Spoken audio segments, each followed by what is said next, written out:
Quando vai ao banheiro, quando as crianças são super pesadelo, sério. É um pesadelo total. Ai, madrugada é o banheiro super pesadelo. Olha, acorda. Ficas muito apertado, mas muito apertado. Mas ficas com medo de ir, porque pensas que o teu lugar te seguir. Ficas com muito medo. Mas depois ganhas coragem, vais lá correr, abres a porta, vais ao banheiro, fechas a porta, tranca a porta. Depois vai fazer xixi número 2. Depois vai lavar lá as mãos. Depois fecha a porta do quarto de banho. Depois vais pro sol.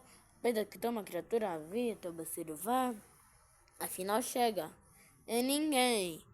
Depois os pais estão a dormir. Vão perguntar: que é isso? Vão pensar no teu quarto. Se diz fora que estás a dormir.